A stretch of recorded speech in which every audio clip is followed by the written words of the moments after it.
आप सभी का स्वागत है हमारे चैनल नवेंदु क्लासेज में।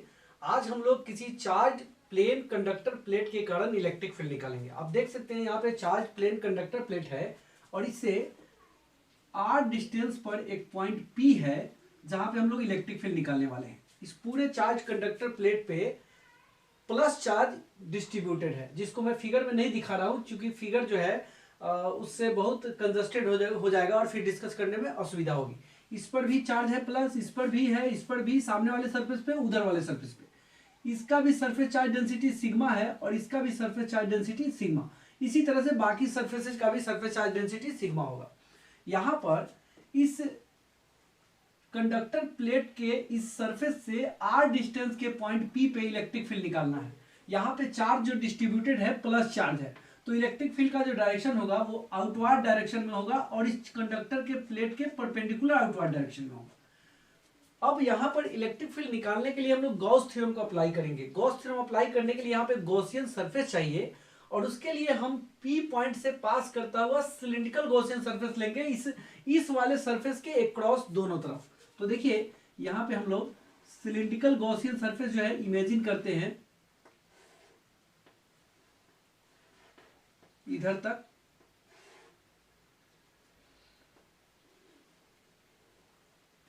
अब इस सिलिंड्रिकल गॉसियन सरफेस में तीन तरह के सरफेस हैं। एक यहाँ पे सरफेस है, यहाँ पे इसका नाम हमने रख दिया A1 इस सरफेस एरिया का, और इसका एरिया वेक्टर A1 होगा आउटवर्ड डायरेक्शन में। इस वाले सरफेस के एरिया का नाम हमने A2 रख दिया और इसका भी एरिया वेक्टर इधर आउटवर्ड डायरेक्शन में होगा वेक्टर A2।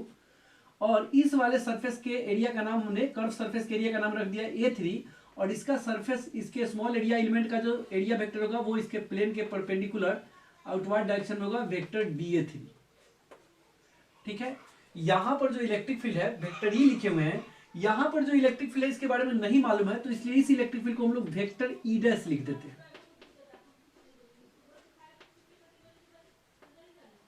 अब यहां पे गॉस थ्योरम अप्लाई करके इलेक्ट्रिक फ्लक्स निकालने के लिए पहले इस गॉसियन सिलिंड्रिकल सरफेस का हम लोग टोटल फ्लक्स निकालेंगे और उसके बाद हम लोग फिर आगे बढ़ेंगे।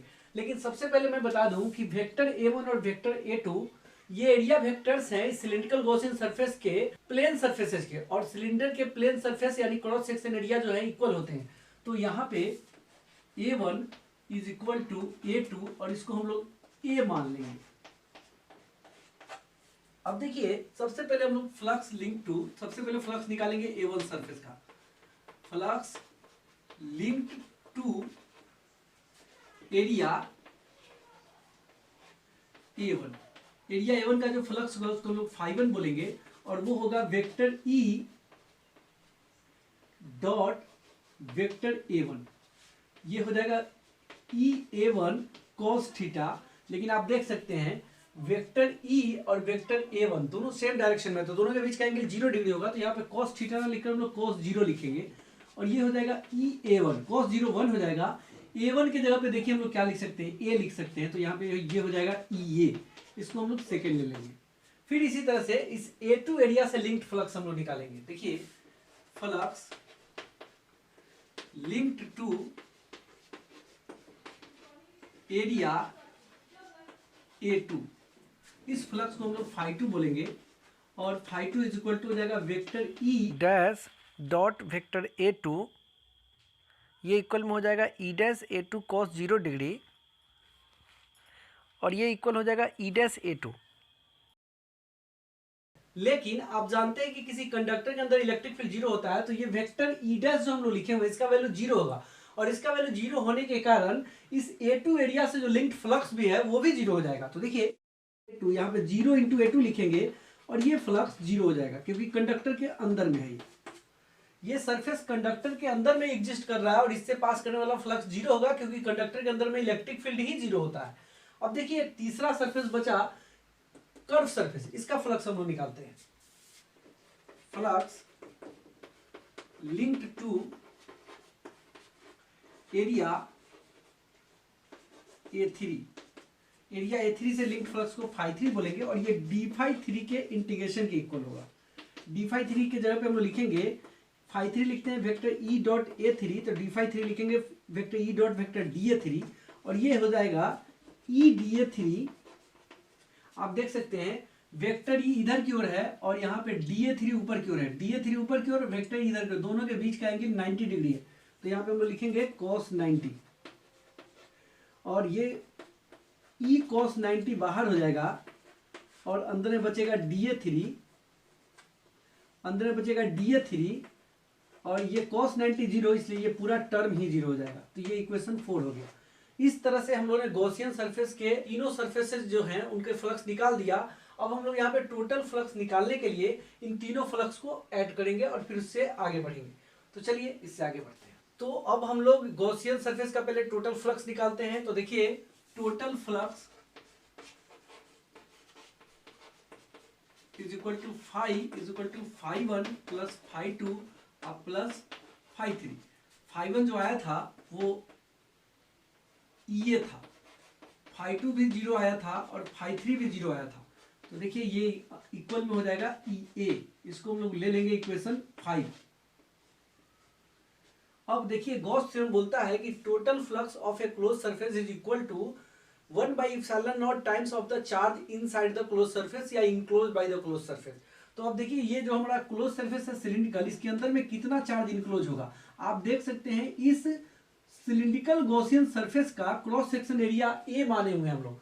तो ये सिलिंड्रिकल गॉसियन सरफेस, इस वाले सरफेस, ये जो चार्ज सरफेस है ये वाला, जिसका सरफेस चार्ज डेंसिटी सिग्मा है, यहाँ पे पूरे सरफेस पर के चार्ज के डिस्ट्रीब्यूशन को हम यहाँ पे प्लस प्लस प्लस प्लस देकर नहीं दिखाए हैं, क्योंकि फिगर जो है उससे बहुत कंजस्टेड हो जाता है और डिस्कशन करने में दिक्कत होता है। हम केवल आपको यहाँ पे सिंबॉलिकली बता दिए हैं कि चार्ज है, लेकिन उसको दिखा नहीं रहे हैं और यहाँ पे सरफेस चार्ज डेंसिटी हम लिख दिए हुए हैं। तो यहाँ पे कितना एरिया इंक्लोज हो रहा है इस वाले सरफेस का, सिग्मा चार्ज डेंसिटी वाले सरफेस का ये एरिया। आप जानते हैं सरफेस चार्ज डेंसिटी बोलते हैं यूनिट एरिया के चार्ज को। तो जब यूनिट एरिया का चार्ज, इस सरफेस के यूनिट एरिया का चार्ज सिग्मा है, तो फिर ए एरिया का चार्ज कितना हो जाएगा, ए सिग्मा, और यही चार्ज इस सिलिंड्रिकल गॉसियन सरफेस के इनसाइड में इंक्लोज होगा। तो देखिए charge inside the Gaussian surface, तो इनसाइड में चार्ज जो होगा आप देख सकते हैं, चार्ज बराबर आप पढ़े हैं area into surface charge density.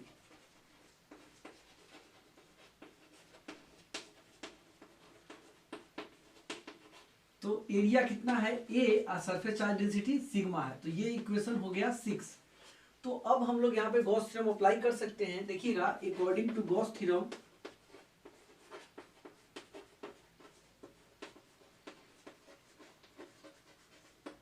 According to Gauss theorem क्या बोलता है गॉस थ्योरम कि total flux is equal to charge, कहाँ का चार्ज, गॉसियन सरफेस के इनसाइड का चार्ज इनटू 1/ε0।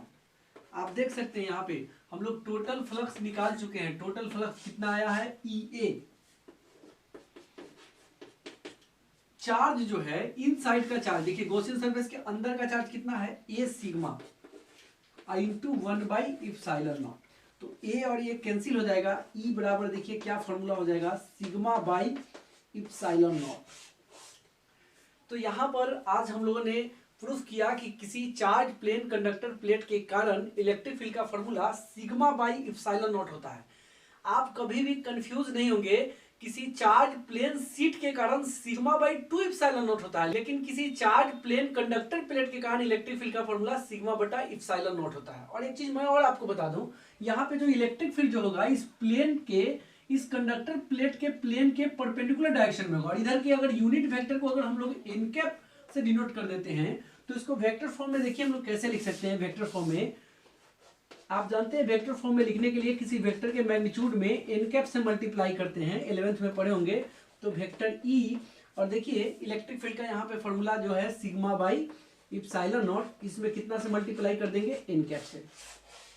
तो इस तरह से हमने इस इलेक्ट्रिक फील्ड के फॉर्मूला को वेक्टर फॉर्म में भी लिख दिया। अब हम आपको इस टॉपिक से जुड़ा हुआ 2 टिप्स बताएंगे। तो चलिए इससे आगे बढ़ते हैं। अब हम लोग बात करेंगे टिप नंबर 1 पे। मैं आपको बताऊं, अभी अभी हम लोग सीखे हैं कि किसी चार्ज कंडक्टर प्लेन प्लेट के कारण इलेक्ट्रिक फील्ड जो होता है वो सिग्मा बाई ε0 होता है। भले ही यह फॉर्मूला हम लोगों ने प्लेन कंडक्टर प्लेट के लिए निकाला है, लेकिन यह फॉर्मूला किसी चार्ज कंडक्टर प्लेट के कारण जनरलाइज रूप में यह फॉर्मूला सही है। अगर किसी भी कंडक्टर प्लेट का सरफेस चार्ज डेंसिटी सिग्मा हो तो उसके लिए इलेक्ट्रिक फील्ड का यह फॉर्मूला केवल प्लेन प्लेट के लिए सही नहीं है, बल्कि कैसे भी कंडक्टर प्लेट के लिए सही है।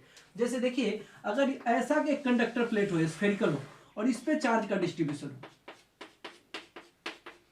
और इसका सरफेस चार्ज डेंसिटी अगर सिग्मा हो, तो इसके कारण जो इलेक्ट्रिक फील्ड होगा उसका भी formula sigma by epsilon not होता है। कैसा भी कंडक्टर हो, अगर उसका सरफेस चार्ज डेंसिटी सिग्मा हो तो उसके कारण इलेक्ट्रिक फील्ड का फॉर्मूला सिग्मा बटा इप्सिलॉन नॉट होता है। ये जनरलाइज रूप से कंडक्टर के लिए सही है। अगर कंडक्टर इरेगुलर शेप का है, आप देख सकते हैं इरेगुलर शेप का कंडक्टर है, इस पे चार्ज डिस्ट्रीब्यूशन है। इरेगुलर शेप का जो कंडक्टर होगा उसके सरफेस के हर पॉइंट का सरफेस चार्ज डेंसिटी सेम नहीं होगा। अगर यहाँ का सरफेस चार्ज डेंसिटी आप देख सकते हैं, अगर सिग्मा 1 है, अगर यहाँ का सरफेस चार्ज डेंसिटी सिग्मा 2 है, तो यहाँ पर जो इलेक्ट्रिक फील्ड होगा, इलेक्ट्रिक फील्ड हमेशा परपेंडिकुलर डायरेक्शन होगा सरफेस पे, और यहाँ पर इलेक्ट्रिक फील्ड जो होगा देख सकते हैं सिग्मा 1 बाई इप्सिलॉन नॉट होगा। यहाँ पे देख सकते हैं कि इस कंडक्टर, सब कंडक्टर की बात हो रही है, कंडक्टर, ये भी कंडक्टर था। अगर इस कंडक्टर के इस सरफेस के पास सरफेस चार्ज डेंसिटी सिग्मा 2 है, तो यहाँ पर जो इलेक्ट्रिक फील्ड होगा इस कंडक्टर के प्लेन के परपेंडिकुलर होगा, और उसका फॉर्मूला होगा, यहाँ पे सरफेस चार्ज डेंसिटी सिग्मा 2 है तो सीधे सिग्मा 2 बाई इप्सिलॉन नॉट। यानी किसी भी कंडक्टर के कारण इलेक्ट्रिक फील्ड जो होता है उस कंडक्टर के सरफेस चार्ज डेंसिटी और उसको सराउंड करने वाले मीडियम के परमिटिविटी के रेशियो के बराबर होता है। और जानते हैं इसी बात को कूलॉम्स थ्योरम कहते हैं, कूलॉम का थ्योरम। मैं आपको बताऊं, आप कूलॉम्स लॉ पढ़े हुए, कूलॉम्स लॉ अलग है, दो चार्जेस के बीच लगने वाले फोर्स का लॉ, लेकिन आज मैं आपसे कूलॉम्स थ्योरम की बात कर रहा हूं। कूलॉम्स थ्योरम क्या कहता है, सुनिए। किसी चार्ज कंडक्टर के नियर बाई सरफेस पे इलेक्ट्रिक फील्ड उस चार्ज कंडक्टर के नियर बाई सरफेस के सरफेस चार्ज डेंसिटी और के सराउंडिंग मीडियम के परमिटिविटी के रेशियो के बराबर होता है, और इस बात को कहा जाता है कूलॉम्स थ्योरम। तो ये भी मैंने आपको बता दिया। अब हम लोग बात करेंगे टिप नंबर 2 पे। आप देख सकते हैं यहाँ पे चार्ज कंडक्टर प्लेट है, जिसके कारण इलेक्ट्रिक फील्ड अभी अभी हम लोग सीखे हैं, इलेक्ट्रिक फील्ड होगा E is equal to sigma by epsilon naught. लेकिन इससे पहले हम लोग पढ़ चुके हैं, अगर चार्ज प्लेन शीट हो तो उसके कारण इलेक्ट्रिक फील्ड जो होता है उसका फॉर्मूला हम लोग सीख चुके हैं, सिग्मा बाई 2 इप्सिलॉन नॉट। हमने दोनों एक जगह इसलिए रखा ताकि आपको कोई भी कंफ्यूजन नहीं होना चाहिए। और जरा ध्यान दीजिए कि जब कंडक्टर प्लेट होता है तो उस पर जब चार्ज देते हैं तो उसके पूरे सरफेस पे डिस्ट्रीब्यूशन होता है। यानी अगर कंडक्टर का प्लेन प्लेट है तो इस वाले सरफेस पे भी चार्ज का डिस्ट्रीब्यूशन है और इस वाले सरफेस पे भी चार्ज का डिस्ट्रीब्यूशन है। आप देख सकते हैं सामने वाले surface A B C D पे भी चार्ज का डिस्ट्रीब्यूशन है, जिसके कारण इसका सरफेस चार्ज डेंसिटी सिग्मा है। और इसके अपोजिट साइड में जो सरफेस है A', B', C', D' उस पे भी चार्ज का डिस्ट्रीब्यूशन है, उस पे भी सरफेस चार्ज डेंसिटी सिग्मा है। तो अगर ABCD सरफेस के कारण जब चार्ज का डिस्ट्रीब्यूशन है तो इसके कारण जो इलेक्ट्रिक फील्ड होगा इधर आउटवर्ड डायरेक्शन में होगा, उसको अगर हम लोग E1 लेते हैं तो उसका वैल्यू होगा सिग्मा बाई 2 इप्सिलॉन नॉट। फिर इसके अपोजिट साइड में जो सरफेस है A', B', C', D' उस पे भी चार्ज का डिस्ट्रीब्यूशन है इस कंडक्टर प्लेट के और उस पे सरफेस चार्ज डेंसिटी सिग्मा है, तो उसके कारण भी इलेक्ट्रिक फील्ड यहाँ पे E2 sigma by 2 epsilon not होगा। और ये दोनों चूंकि सेम डायरेक्शन में है तो इस प्लेट के दोनों तरफ के चार्ज डिस्ट्रीब्यूशन के कारण इलेक्ट्रिक फील्ड E1 और E2 सेम डायरेक्शन में है, तो यहाँ का नेट इलेक्ट्रिक फील्ड निकालने के लिए दोनों को ऐड करेंगे और यही ऐड करेंगे तो 2 सिग्मा बाई 2 इप्सिलॉन नॉट होगा, 2 कैंसिल हो जाएगा तो ये इक्वल में सिग्मा बाई इप्सिलॉन नॉट होगा। जिस फार्मूला को हम लोग गॉस थ्योरम से आप निकाले हैं उस फार्मूला को इस सीट वाले फार्मूला के मदद से भी हम लोग निकाल सकते थे। तो हमने इसलिए यहाँ पे समझाया, अगर सरफेस के दोनों तरफ चार्ज है तो उसके कारण electric field sigma by epsilon not, अगर एक तरफ चार्ज है, चार्ज का डिस्ट्रीब्यूशन है, तो उसके कारण electric field sigma by 2 epsilon not. इस चीज में कंफ्यूजन आपको नहीं होना है, क्योंकि कंडक्टर प्लेट पे जब चार्ज दिया जाता है तो उसके पूरे सरफेस पे डिस्ट्रीब्यूट होता है, तो वैसी स्थिति में उसके दोनों सरफेस पे चार्ज होगा, तो उसके कारण कंडक्टर प्लेट के लिए सिग्मा बाई इप्सिलॉन नॉट, लेकिन प्लेन शीट के लिए सिग्मा बाई 2 इप्सिलॉन नॉट। ये तो कंडक्टर प्लेट और प्लेन शीट की बात हुई, लेकिन इसको आप छोड़ दीजिए, आप सीधे जानिए कि अगर दोनों तरफ चार्ज का डिस्ट्रीब्यूशन तो सिग्मा बाई इप्सिलॉन नॉट, अगर एक तरफ चार्ज का डिस्ट्रीब्यूशन तो सिग्मा बाई 2 इप्सिलॉन नॉट। यहाँ पे एक चीज मैं और आपको बता दूं कि यदि सीट ही हो, प्लेन सीट, और उसके अगर दोनों सरफेस पे चार्ज दे दिया गया हो तो वहां पर इलेक्ट्रिक फील्ड का formula sigma by 2 epsilon not ना होकर सिग्मा बाई इप्सिलॉन नॉट होगा, दोनों तरफ के चार्ज डिस्ट्रीब्यूशन के कारण। इसलिए कभी कभी ऐसा भी क्वेश्चन पूछता है, electric field due to a plane sheet of uniform thickness. Sheet में थिकनेस इंट्रोड्यूस करने का मतलब ये होता है कि चार्ज का डिस्ट्रीब्यूशन दोनों तरफ कहने की बात होती है। वो चीज कभी कभी क्वेश्चन में कहा हुआ भी रहता है, नहीं भी कहा हुआ रहेगा तो आपको समझ लेना है। अगर थिकनेस है, अब दोनों तरफ चार्ज का डिस्ट्रीब्यूशन है तो सिग्मा बाई इप्सिलॉन नॉट, और थिकनेस हो चाहे थिकनेस नहीं हो, अगर एक तरफ चार्ज का डिस्ट्रीब्यूशन तो सिग्मा बाई 2 इप्सिलॉन नॉट।